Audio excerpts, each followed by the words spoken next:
சிந்திக்க தெரியாம இருக்கிறதுக்கு தான் பக்தியே தேவை. பக்தி இல்லைன்னா சிந்திச்சுதான் ஆகணும். நீங்க கடவுள் பக்தின்றது உங்களுக்கு எதுக்கு பயன்படுது அப்படின்னு பார்த்தீங்கன்னா, உங்கள் பொறுப்புகளில் இருந்து தப்பிச்சு கொள்வதற்கு தான் பயன்படுது. நாத்திகம் அப்படின்னு சொல்றதை விட பகுத்தறிவு நம்ம சொல்றதுக்கு காரணமே உங்களுடைய செயல்களுக்கு நீங்க தான் பொறுப்பு. ராமானுஜருக்கும் கலைஞருக்கும் நாத்திகத்துக்கும் எப்படி கனெக்ஷன் ஆகுது? மனுநீதி, 4 வர்ணங்கள் கோட்பாடு, இதுதான் முக்கியமானது. பிராமணர், சத்திரியர், வைசியர், சூத்திரன் அப்படின்னு மக்கள் 4 வகையாக பிறப்பிலேயே பிரிக்கப்பட்டார்கள் அப்படின்றதையும் சொல்லி, அதுக்கு முன்னாடி பாத்தீங்கன்னா பார்ப்பனர்கள் இந்த கடவுள்களெல்லாம் நம்ம இப்போ வணங்கக்கூடிய கடவுள்கள் தான் வணங்க மாட்டாங்க. இப்போ ராமானுஜர் வரக்கூடிய காலகட்டத்தில் அவர் என்ன பண்றாரு, இத பாக்குறாரு, இந்த ஏற்றத்தாழ்வு தவறு அப்படின்றாரு. இந்த சாதி அந்த சாதிலாம் இல்லாம நீங்க எந்த சாதியா இருந்தாலும் வாங்க, உங்களுக்கு பூணூல் போட்டு பார்ப்பனராக ஆக்கிடுறோம், நீங்களும் பார்ப்பனர்கள் தான் அப்படின்னு அவர் புது கான்செப்டை கொண்டாடுறாரு அந்த வைஷ்ணவத்துல.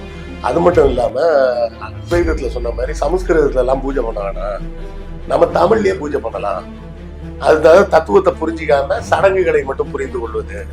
இது எல்லா மதத்திலையும் இருக்கு, இந்து மதத்துல மட்டும்தான் கிடையாது, எல்லா மதத்திலையுமே எதற்காக ஒரு கான்செப்ட் உருவாக்கப்பட்டதுன்னு புரியாமையே வெறும் சடங்குகளை மட்டும் பின்பற்றுதல். அவங்களோட சமத்துவத்தை ஒத்துக்கிறதுக்கு சில பார்ப்பனர்களும் முன் வந்தார்களா?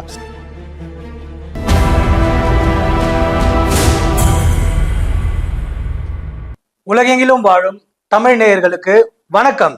இன்று நம்மோடு இணைந்திருப்பது வரலாற்று ஆய்வாளர் திரு TS கிருஷ்ணவேல் அவர்கள். வணக்கம் சார். வணக்கம் சார். ஏப்ரல் 22ஆம் தேதி ராமானுஜர் ஜெயந்தி வருது. ராமானுஜர் அப்படின்னு சொல்லும் போது பல பேருக்கு பல ஞாபகங்கள் வரும், ஆன்மீக சம்பந்தப்பட்டு தான் யோசிப்பாங்க. ஆனா தமிழ்நாட்டை பொறுத்த வரைக்கும் ராமானுஜர் போது கலைஞர் தான் எல்லாருக்குமே ஞாபகம் வருவாங்க. என்னடா ராமானுஜருக்கு கலைஞரா? ஏன்னா திமுக பொறுத்த வரைக்கும் இந்து மதத்துக்கு எதிரான மதம் அப்படின்னு சொல்லிட்டு பிரச்சாரமே அப்படிதான் பண்ணுவாங்க. ஆனா கலைஞர் அவர்கள் ராமானுஜருக்கு ஒரு தொடரை எழுதியிருக்காரு. அந்த தொடர் கலைஞர் டிவில பெரிய வரவேற்பே பெற்றுச்சு. சோ இது என்ன ரீசனா இருக்கும் சார்? ஏன்னா கலைஞர் முழுக்க முழுக்க சமத்துவத்தை மட்டுமே பேசி இந்து மதத்துல இருக்க பல பிற்போக்கு கருத்துக்களை அவர் பயங்கரமா எதிர்த்திருக்காரு. ஆனா இந்த நேரத்துல இந்து மதத்துல இருந்து வந்த ராமானுஜரை அவர் ஆதரிக்கிறதுக்கான காரணம் என்ன சார்? அது ராமானுஜரை பொதுவா எல்லாரும் பார்க்கும்போது வைணவ மதத்தை ஸ்தாபிச்சவர், அவர் உருவாக்கிய அந்த மதத்துக்கு பேர் ஸ்ரீ வைஷ்ணவம் அப்படின்னு ஒரு சின்ன புரிதலோடு அப்படியே விட்டுறாரு. அதுக்கப்புறம் ஏன்னா பக்தி ரொம்ப முத்திருச்சுன்னா சிந்திக்க தெரியாது. சிந்திக்க தெரியாம இருக்கிறதுக்கு தான் பக்தியே தேவை. பக்தி இல்லைன்னா சிந்திச்சுதான் ஆகணும். நீங்க கடவுள் பக்தின்றது உங்களுக்கு எதுக்கு பயன்படுது அப்படின்னு பார்த்தீங்கன்னா, உங்கள் பொறுப்புகளில் இருந்து தப்பிச்சு கொள்வதற்கு தான் பயன்படுது. நாத்திகம் அப்படின்னு சொல்றதை விட பகுத்தறிவு நம்ம சொல்றதுக்கு காரணமே உங்களுடைய செயல்களுக்கு நீங்க தான் பொறுப்பு.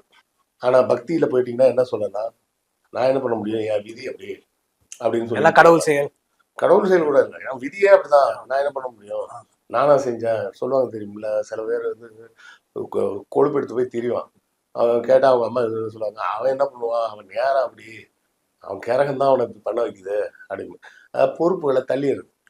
செஞ்சது பூரா அயோக்கியத்தனம் அவன் பண்ணியிருப்பான், தப்பா பூரா அவன் பண்ணிட்டு கேட்டா அவன் என்ன பண்ணுவான், அவன் கிரகம் அப்படி, அவங்க கிரகம் தான் போட்டு பாடாப்படுத்துது, அவன் நேரம் அப்படி அப்படின்னு இந்த நாம் செய்யும் தவறுகள்ல இருந்து நம்மளை பிரிச்சு தனியா எடுத்துக்கிறதுக்கு இந்த கடவுள் பக்தின்றது தான் பயன்படுதே தவிர, அதாவது பொறுப்புகளை ஏற்றுக்கொள்வதில்லை. ஒரு எக்ஸாம் எழுதுனீங்க, ஃபெயில் ஆயிட்டீங்கன்னா அது யார் பொறுப்பு? நம்ம தான் பொறுப்பு. சரியா? அது நேரம் சரியில்லை அதனால ஃபெயில் ஆயிட்டேன்னு சொல்ல முடியுமா? நம்ம படிக்கல, நம்ம ஃபெயில் ஆயிட்டோம், நம்ம படிச்சோம், மார்க் வாங்கணும், இவ்வளவுதான் விஷயம். இதுதான் ஒரு பழைய தமிழ்ல சொல்லும்போது எப்படி சொல்லுவாங்கன்னா, தீதும் நன்றும் பிறர் தர வாரா. நமக்கு நடக்கக்கூடிய நன்மையாக இருந்தாலும் சரி, தீமையாக இருந்தாலும் சரி, அது வேற ஒருத்தரால தான் நமக்கு வரல. நாம என்ன செஞ்சோமோ அந்த செயல்களின் ரிசல்ட் தான் அந்த தீமையும் நன்மையும். ஒன்று செய்ய விட்டுருப்போம், இல்லைன்னா தப்பா செஞ்சிருப்போம், அதனால தீமை வரும்.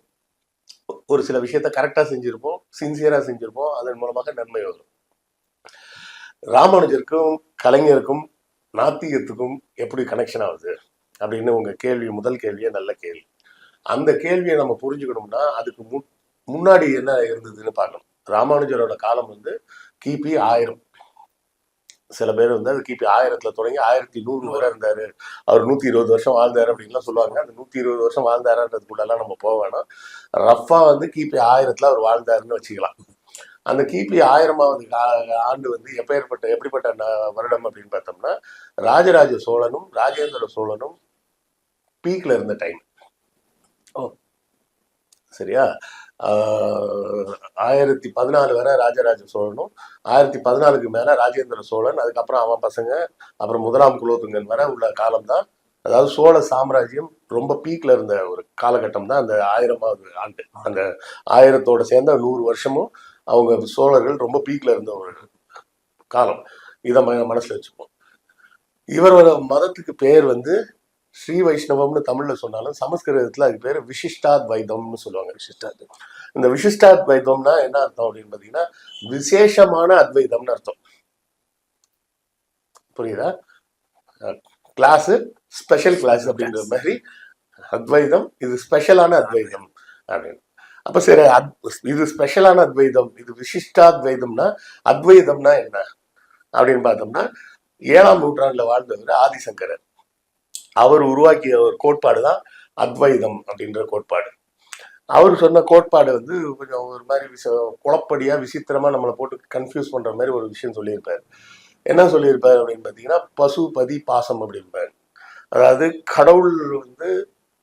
கடவுள் தான் வந்து பரம்பொருள், அதுல இருந்து அது பரமாத்மா, அதுல இருந்து ஜீவாத்மா வெளியே வந்துச்சு, வந்து பரமாத்மாவுக்கும் எனக்கும் சம்பந்தம் இல்லை, நான் வேற ஒன்றுன்னு நினைச்சுக்கிட்டு மாயையில உழலும். அதன் பிறகு கடைசியாக இந்த ஜீவாத்மா பரமாத்மாவோட போய் ஒன்னா சேர்ந்துரும் அப்படின்னு அவர் ஒரு தத்துவம் சொல்றாரு. கேட்க நல்லா இருக்கும். இந்த தத்துவம் மட்டும் கேட்க நல்லா இருக்கும். ஆனா இந்த தத்துவத்தோட சேர்த்து அவர் சொன்ன விஷயம் என்னன்னா மனுநீதி, 4 வர்ணங்கள் கோட்பாடு, இதுதான் முக்கியமானது. பிராமணர், சத்திரியர், வைசியர், சூத்திரன் அப்படின்னு மக்கள் 4 வகையாக பிறப்பிலேயே பிரிக்கப்பட்டார்கள் அப்படின்றதையும் சொல்லி, அதுக்கு முன்னாடி வந்து பாத்தீங்கன்னா பார்ப்பனர்கள் வந்து இந்த கடவுள்களெல்லாம் நம்ம இப்போ வணங்கக்கூடிய கடவுள்கள்லாம் வணங்க மாட்டாங்க. அவங்க வந்து வெறும் யாகம் வளர்க்கறது மட்டும்தான் அவங்க வேலை. இவர் தான் வந்து என்ன பண்றாரு, தனித்தனி மதங்களாக இருந்த ஒரு 6 விஷயத்த ஒன்னா சேர்க்கிறாரு. அந்த நம்ம இந்திய பகுதியில பல மக்கள் வாழ்றாங்க, பல பேர் வந்து பல விதமான வழிபாடுகள் இருக்கு. அதுல ஒவ்வொருத்தரும் ஒவ்வொரு குறிப்பிட்ட வழிபாடு இருக்கு. அதுல சூரியனை கும்பிட்றவங்க இருக்கிறாங்க, சிவனை மட்டுமே கும்பிட்றவங்க இருக்கிறாங்க, விஷ்ணுவை மட்டும் கும்பிட்றவங்க இருக்கிறாங்க, அப்புறம் சக்தியை கும்பிட்றவங்க இருக்காங்க, முருகனை மட்டும் கும்பிட்றவங்க, பிள்ளையாரை மட்டும் கும்பிட்றவங்கன்னு அப்ப அப்படிதான் தனித்தனியா தான் இருந்தாங்க. இந்த 6 மதங்களையும் ஒன்னா சேர்க்கிறாரு. சரியா? இந்த சூரிய வணக்கம் வழிபாடு, சைவம், வைணவம், கௌமாரம்னா முருகனை வழிபடுவது, சாக்தம், கானாபத்தியம், இதுதான் இந்த 6 வழிபாட்டு முறைகளுக்கு பேரு. இந்த 6ஐயும் ஒன்னா சேர்த்து ஷண்மதம் அப்படின்னு ஆகிறார். ஷன்னுனா சமஸ்கிருதத்துல 6ன்னு அர்த்தம், வேற ஒன்றும் பெரிய அர்த்தம் எல்லாம் கிடையாது. ஷண்மதம்னா 6 மதம் அப்படிங்கிறது தான் அதோட பொருள். அதனாலதான் ஷண்முகம்னு பேர் வைக்கிறாங்க. ஷண்முகம்னாலும் 6 முகம்னாலும் ஒண்ணுதான், ஒரே அர்த்தம் தான். சண்முகம்ன்றது சமஸ்கிருத பெயர், சமஸ்கிருதம் கலந்த தமிழ் பெயர். 6 முகம்னா நேரான தமிழ் பெயர்னு வச்சுக்கோங்க. இப்படி அந்த 6 மதங்களை உருவாக்கி இதை பார்ப்பனர்கள் தான் பூஜை பண்ணணும் அப்படின்ற கான்செப்டா அப்பதான் உள்ள கொண்டு வர்றாரு. அந்த கான்செப்ட் உள்ள வரும்போது அந்த பார்ப்பனிய பிடி நெருக்குதுன்றப்போ அந்த கோட்பாடு சொல்லி இதுதான் அத்வைதம், இந்த அத்வைத கோட்பாடு தான் நம்ம பின்பற்றணும் அப்படின்னு சொல்லி அவர் எல்லா இடத்துலையும் பரப்ப ஆரம்பிக்கிறாரு. நிறைய ஏமாத்து வேலையெல்லாம் பண்ணுவாரு. போய் அப்ப இருந்த பௌத்தம், ஜைன மதத்தை சேர்ந்தவர்கள் எல்லாம் மதம் மாற்றுவதற்காக பண்றது என்ன பண்ணுவாருன்னா புஷ்ப விவாதம் அப்படிம்பாரு. என்னன்னா எதிரில் பேச வர்றவங்க நீங்களும் ஒரு மாலை போட்டு வாங்க, நானும் ஒரு மாலை போட்டு வரேன், நாளைக்கு உட்காந்து விவாதம் பண்ணுவோம், யாரோட மாலை முதல்ல வாடி போதோ அவங்க தான் தோத்து போனாங்கன்னு அர்த்தம் அப்படின்னாரு. விவாதத்துல வந்து பேசி ஜெயிக்கிறவங்க தான் ஜெயிச்சாங்கன்னு அர்த்தம். இவர் வந்து யாரோட மாலை வந்து வாடி போதோ அவங்க தான் தோத்தாங்கன்னு சொல்லிட்டு இவர் என்ன பண்ணுவாரு, இந்த வாடாமல்லின்னு ஒரு அந்த மாலையை போட்டு வருவாரு. அது 10 நாளா இருந்தாலும் வாடாது, அது ஏற்கனவே பூத்தப்பவே காஞ்ச மாதிரி தான் இருக்கும். இவங்க தெரியாம வேற ஏதாவது ஒரு பூவை போட்டு வருவாங்க, அவங்க தோத்துருவாங்க. இப்படிதான் வந்து அவர் ஏமாத்து வேலை பண்ணிட்டு இருந்தாருன்னு வைங்க. இப்போ ராமானுஜர் வரக்கூடிய காலகட்டத்தில் அவர் என்ன பண்றாரு, இத பாக்குறாரு, இந்த ஏற்றத்தாழ்வு தவறு அப்படின்றாரு. அவர் முதல்ல சொல்ல வந்தது ஏற்றத்தாழ்வு தவறு அப்படின்னு தான் சொல்ல வர்றாரு. அவரோட குரு ஒருத்தர் இருக்கிறாரு, அவர் தான் அத்வைத கோட்பாட்டை சேர்ந்தவர். அவர்கிட்ட தான் போய் இவர் படிக்கிறாரு. படிக்கும்போது அவர் வந்து என்ன சொல்றாருன்னா நான் வந்து உனக்கு ஒரு மந்திரம் சொல்லித்தரேன். இந்த மந்திரத்தை வந்து நீ மனசுக்குள்ளே சொல்லிக்கிட்டே இருக்கணும். சொன்னேன்னா நீ சொர்க்கத்துக்கு போகலாம் அப்படின்னு. சொன்ன உடனே இதை வந்து தகுதி இல்லாத யாருக்கும் கொடுத்துறாத. தகுதின்னு அவர் சொல்றது வந்து பார்ப்பனர்களுக்கு மட்டும் தான் சொல்லிக் கொடுக்கணும், வேற யாருக்கும் சொல்லிக் கொடுக்க கூடாதுன்னு சொல்றாரு. அப்ப இவர் என்ன பண்றாருன்னா, அந்த ஊர் கோயில் கோபுரத்து மேல ஏறி மதில் சுவர் மேல ஏறி நின்றுட்டு, மக்களை எல்லாரும் வாங்க, நான் உங்களுக்கு ஒரு மந்திரம் சொல்லி தரேன். இந்த மந்திரத்தை சொல்லி நீங்க டெய்லி மனசுக்குள்ள ஒரு 10 வாட்டின்னு வச்சீங்களா, 10 வாட்டி சொன்னீங்கன்னா சொர்க்கத்துக்கு போயிடுவீங்க அப்படின்னு சொல்லி அந்த மதில் சுவர் மேல இருந்து மக்கள் எல்லாரையும் கூட்டமா நிக்க வச்சு சத்தமா அந்த மந்திரத்தை அவங்களுக்கு எல்லாம் சொல்லி கொடுக்குறாரு. அப்போ அந்த குரு வந்து திட்டுறாரு, அறிவு கட்டவனே, இப்படி தகுதி இல்லாத எல்லாருக்கும் சொல்லி கொடுத்துட்டியே, நீ நரகத்துக்கு தாண்டா போவ.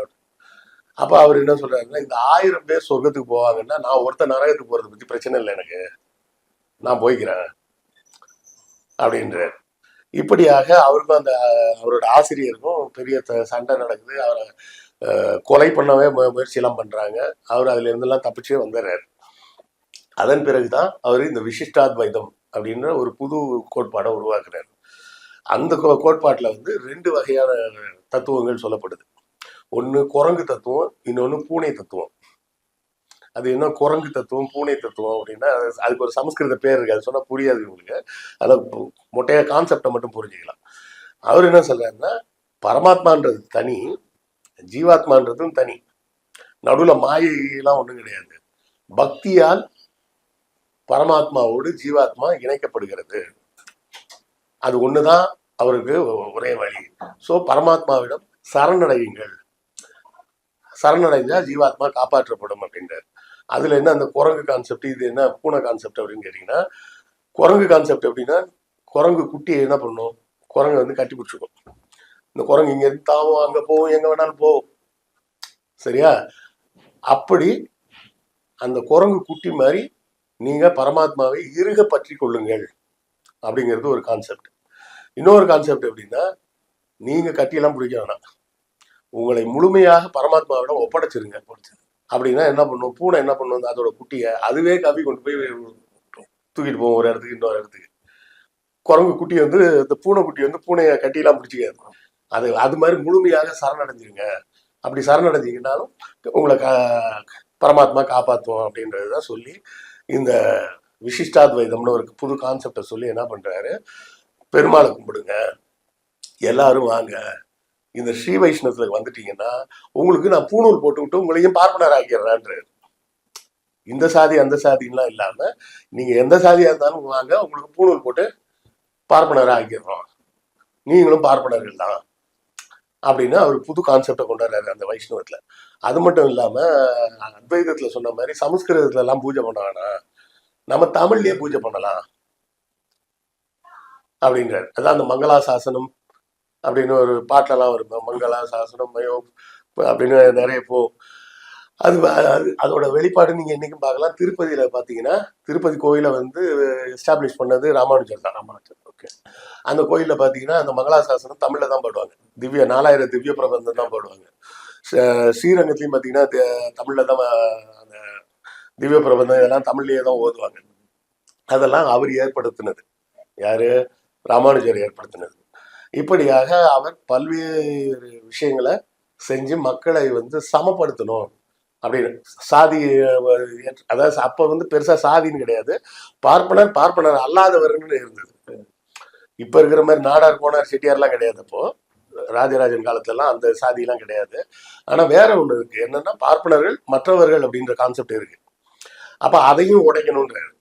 உடைச்சு நீங்க இதுக்கு வந்துட்டீங்கன்னா நீங்க எல்லாம் உங்களுக்கும் நான் பூணூல் போட்டு விட்டுறேன், அந்த பார்ப்பனர்கள் சொல்ற மந்திரம்லாம் சொல்லித்தரேன், நீங்களும் மந்திரம் சொல்லுங்க, நீங்களும் காயத்ரி மந்திரம் சொல்லுங்க, எல்லாமே செஞ்சு நீங்களும் பார்ப்பனர்களாவே இருந்துருங்க அப்படின்னு சொல்லி அவரு ஒரு கான்செப்டை உருவாக்குறாரு. ஆனா இது என்ன நடக்குதுன்னா, இவரது காலகட்டத்துக்கு பிறகு இவரோட சீடர்கள் வரும்போது என்ன பண்றாங்கன்னா, புதுசா யாரையும் உள்ள சேர்ப்பதை குறைக்க ஆரம்பிச்சிட்டாங்க. அப்புறம் கிட்டத்தட்ட யாரையுமே சேர்க்கறது இல்லைன்ற இடத்துக்கு போயிட்டாங்க. அதனால்தான் சார் என்ன காரணம், எதனால? ஏன்னா ராமானுஜர் ஆரம்பிக்கும் போதே சொல்றீங்க சமத்துவத்தை கொண்டு வரணும்ன்ற நோக்கத்துலதான் அவர் ஆரம்பிச்சிருக்காரு. ஆனா இவங்க சீடர்கள் வந்து சேர்க்கறத குறைச்சாங்கன்னா அந்த சமத்துவம்ன்ற நோக்கமே சிதறது. அதான் கான்செப்ட் புரியாம சடங்குகளை மட்டும் வச்சுக்கிறது. ஒரு மதத்தில் வந்து ஒரு மதம் வந்து ஏதோ ஒரு குறிப்பிட்ட கான்செப்டுக்காக உருவாக்கப்படும். அதன் பிறகு என்ன ஆயிடும்னா அந்த கான்செப்டை மறந்துட்டு வெறும் சடங்குகள்லயே போயிடுவாங்க. அப்புறம் அந்த சடங்குகள் மட்டும்தான் மிச்சம் இருக்குமே தவிர அந்த சடங்குகள் பூரா மூட நம்பிக்கை கடைசியா மாறிடும். எதுக்காக ஆரம்பத்துல அந்த கான்செப்ட் கொண்டு வந்தாங்கன்னே தெரியாம போயிடும். இதுக்கு ஒரு நல்ல உதாரணம் என்ன சொல்லுவாங்கன்னா, ஒரு குரு ஒருத்தர் இருந்தாராம். அவர் வந்து பல்வேறு பாடங்களை சொல்லி கொடுத்துட்டு இருப்பாரு. அவர் வீட்டுல ஒரு பூனை வளர்த்துட்டு இருந்திருக்காரு. அந்த பூனையும் அங்கேயே சுத்தி சுத்தி வரும். அன்னைக்கு வந்து ஒரு முக்கியமான பாடம் அன்னைக்கு சொல்லித்தரேன் அப்படின்னு இருக்கிறாரு. உடனே எல்லாரும் சீடர்கள்லாம் சரிங்க சொல்லுங்க அப்படின்னு பார்த்தாரு. அந்த பூனை இடைஞ்சல் பண்ணிக்கிட்டே இருக்குன்னு, டேய் சரி ஆரம்பிக்கிறதுக்கு முன்னாடி முதல்ல அந்த வா அப்படின்னு கூப்பிட்டு அந்த பூனையை எடுத்து இந்த கம்பில் கட்டி வை அப்படின்றாரு. அதை கட்டி வச்சிடும். அந்த பாடத்தை அன்னைக்கு சொல்லி கொடுத்து முடிக்கிறார். முடிச்ச உடனே அந்த பூனையை அவுத்து விட்டுரு அப்படின்ட்டாரு. அவுத்து விட்டாச்சு. அவர் வந்து பாடம் சொல்லி கொடுக்கும்போது அந்த பூனை டிஸ்டர்ப் பண்ணணும்னு கேட்ட சொன்னார். அவர் செத்ததுக்கு அப்புறம் அவர் தலைமை சீடன் வந்தப்போ மற்ற சீடர்களுக்கு சொல்லும்போது இதே மாதிரி ஒரு முக்கியமான பாடம் இருக்கு, சரிங்க ஐயா சொல்லுங்கன்னு. ஆனா அது சொல்லி கொடுக்கணும்னா எனக்கு ஒரு பூனை வேணுமே அப்படின்னு கேட்டாங்க. அதுதான் தத்துவத்தை புரிஞ்சிக்காம சடங்குகளை மட்டும் புரிந்து கொள்வது. இது வந்து எல்லா மதத்திலையும் இருக்கு. இந்து மதத்துல மட்டும்தான் கிடையாது, எல்லா மதத்திலையுமே எதற்காக ஒரு கான்செப்ட் உருவாக்கப்பட்டதுன்னு புரியாமையே வெறும் சடங்குகளை மட்டும் பின்பற்றுதல். புரியுதா? அது மாதிரிதான் இவங்கெல்லாம் வந்து அவர் என்ன கான்செப்டுக்காக உருவாக்குனாருன்றதே மறந்துட்டு ஸ்ரீ வைஷ்ணவம்னா தமிழ்ல திவ்ய பிரபந்தம் பாடணும், அதை நாமத்தை போடணும், இது மட்டும் தான் அவங்களுக்கு தெரிஞ்சதே தவிர அவர் வந்து இந்த பார்ப்பனர் அல்லாதவர்கள் அப்படின்ற பிரிவினையை போக்கணுன்றதுதான் ஆரம்பிச்சாருன்னு தெரியாம அதோட நிப்பாட்டிட்டாங்க. இதுக்கு அடுத்த ஸ்டேஜ் என்ன ஆகுதுன்னா, இவரை போலவே மாத்வாச்சாரியார்னு ஒருத்தர் வர்றாரு. முதல்ல ஆதிசங்கரர், அப்புறம் ராமானுஜர், மூணாவது மாத்வாச்சாரியார். மாத்வாச்சாரியார் வந்து துவைதம்னு இன்னொரு தத்துவத்தை கொடுக்குறாரு. துவைதம்னா இரட்டை பிறவின்னு பேரு. இரு பிறப்பாளர்கள், பார்ப்பனர்கள் தான் வசதியானவங்க அப்படின்ற துவிஜா அப்படின்ற கான்செப்டுக்கு போயிடுறாரு. ஜா அப்படின்னா பிறப்புன்னு அர்த்தம் சமஸ்கிருதத்துல. துவினா ரெண்டுன்னு அர்த்தம். துவிஜானா இரட்டை பிறவி. வனஜானா காட்டில் பிறப்பு, காட்டில் பிறந்தவள். ஜலஜானா நீரில் பிறந்தவள், அந்த மாதிரி அர்த்தம். அது மாதிரி இவர் வந்து இந்த துவிஜான்ற கான்செப்டுக்கு போயிட்டு பார்ப்பன இது வரும்போது என்ன ஆகுதுன்னா, இவரோட ஸ்ரீ வைஷ்ணவம் இருந்தது இல்லை, அந்த ஸ்ரீ வைஷ்ணவம் ரெண்டா உடஞ்சிருது. அதாவது முதலில் பார்ப்பனர்களாகவே இருந்து ராமானுஜரிடம் சேர்ந்தவர் அவங்க ஒரு செட். அவங்க ஒத்துக்கிட்டு சேர்ந்தாங்களா சார் ராமானுஜர்? ஆமா, அவங்களோட சமத்துவத்தை ஒத்துக்கிறதுக்கு சில பார்ப்பனர்களும் முன் வந்தார்களா? சில நிறைய பேர் வந்தாங்க. ஒருத்தர் ஃபேமஸ் ஆயிட்டா இருந்தா எல்லாரும் அவர் பின்னாடி போயிடுவாங்க. அப்படியே அப்ப சேர்ந்தாங்க.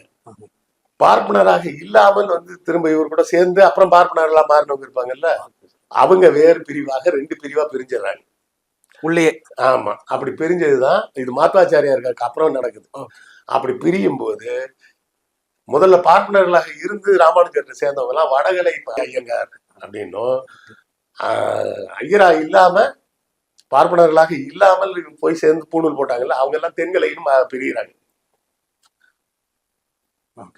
புரியுதுங்களா? இப்போ இந்த வடகலை பிரிவினர் கான்செப்ட் தான் இந்த குரங்கு கான்செப்ட். தென்கலை கான்செப்ட் வந்து பூனை கான்செப்ட். சரியா? இப்படி ரெண்டாக பிரிஞ்சுதான் அவங்க போட்டிருக்க அந்த நாமமே பாத்தீங்கன்னா அந்த ஒய் மாதிரி போட்டிருப்பாங்க, அவங்க தென்கலை. இவங்க வந்து யூ மாதிரி போட்டிருப்பாங்க, இவங்க வடகலை. இதுல காமெடி என்னன்னா, இந்த தென்கலை பார்ப்பனர்கள் பிற்காலத்தில் பார்ப்பனர்களாக மாறியவர்கள். அவங்களே இப்ப என்ன சொல்லிட்டு இருக்காங்கன்னா, நாங்களாம் பார்ப்பனர்கள்னு அவங்களும் சொல்லிட்டு இருக்கிறாங்க. ஸோ எதுக்காக உருவாக்கப்பட்டதுன்றதே புரியாம, அந்த வரலாறு தெரியாமல் புதுசா இவங்களா சொல்லிக்கிட்டு, இதுல இன்னொரு கொடுமை என்னன்னா, வடகலை பார்ப்பனர்கள் தென்கலை பார்ப்பனர்களாவே ஒத்துக்க மாட்டாங்க. அப்படி ஒத்துக்காம தானே பிரிஞ்சாங்க. பொண்ணு கூட கொடுக்க மாட்டாங்க. வடகலையில இருக்கக்கூடிய பொண்ணை தென்கலை பார்ப்பனர்களுக்கு கொடுக்க மாட்டாங்க.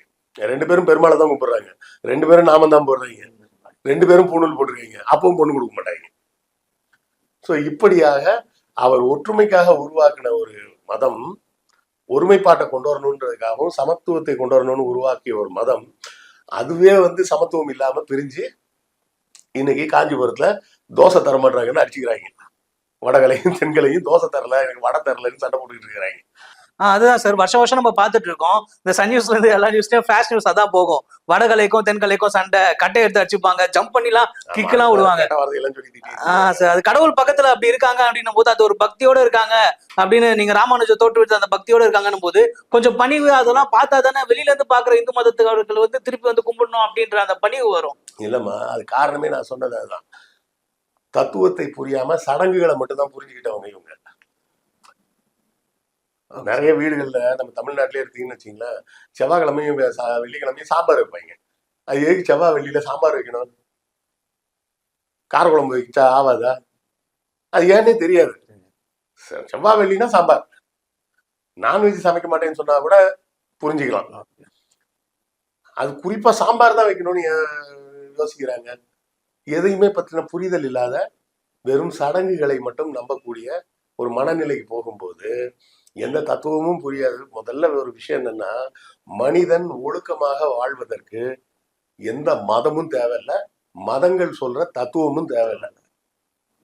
மதங்கள் உருவாக்கப்பட்டது யாருக்காக உருவாக்கப்பட்டதுன்னா, அரசர்களுக்காக உருவாக்கப்பட்டது. ஏன்? அந்த மதத்தை சார்ந்த ஒரு மத தலைவர் வந்து அரசனை காமிச்சு இவர் தெய்வத்தோட வம்சம் அப்படின்னு சொல்லியாச்சுன்னா மக்கள் வந்து எதிர்த்து பேச மாட்டாங்க, கீழ்படி இருக்கிறதுக்கு. அதுக்காக தான் மதங்கள், எல்லா உலகத்துல இருக்கக்கூடிய எல்லா மதங்களும் அப்படியாக மாறிய மதங்கள் தான். உருவாகும் போது அது மதமாக உருவாகி இருக்காது. அது வந்து ஒரு மாற்றத்தை கொண்டு வரணுன்றதுக்காக சில பேர் அந்த வேலையை ஆரம்பிச்சிருப்பாங்க. உதாரணத்துக்கு புத்தர் எடுத்துக்கங்க, இயேசு எடுத்துக்கங்க, நபிகள் எடுத்துக்கங்க, ராமானுஜர் வர எடுத்துக்கங்க, ராமலிங்க வள்ளலார், எல்லாருமே வந்து உலகத்தில் ஒரு சமத்துவம் இல்லாம இருக்கு, நாம வாழக்கூடிய பகுதியில ஒரு சமத்துவம் இல்லாம இருக்கு, இது எல்லாத்தையும் சமமாக்கணும் அப்படின்ற எண்ணத்தோட தான் அவங்க ஆரம்பிக்கிறாங்க. பிற்காலத்தில் வருபவர்கள் அதை பணம் செய்யும் ஒரு தொழிலாக மாத்திடுறாங்க. மாத்தி அவர்கள் மத தலைவர்களாக மாறிடுறாங்க. இப்போ இயேசு வந்து என்ன சொன்னாரு அப்படின்னு கேட்டா, அந்த ஒரு படத்துல கூட காமெடி வரும், அவரு நிறைய சொல்லியிருக்காரு, உங்களுக்கு என்ன வேணும் கேளுங்க அப்படின்னு விஜய் ஒரு படத்துல சொன்ன மாதிரி ஒரு டைலாக் வரும். இயேசு என்ன சொல்லியிருக்காருன்றத வந்து ரொம்ப சிம்பிளா புரிஞ்ச ஒரு சம்பவத்தை வச்சு புரிஞ்சுக்கலாம். ஒரு பெரிய பணக்காரன் வந்து அவரை வந்து பார்க்க வர்றாரு. பார்க்க வந்து, ஐயா பரலோக ராஜ்யத்துக்கு போகணும்னா நான் என்ன செய்யணும் அப்படின்னு கேட்கிறாரு. அவர் என்ன சொல்றாரு,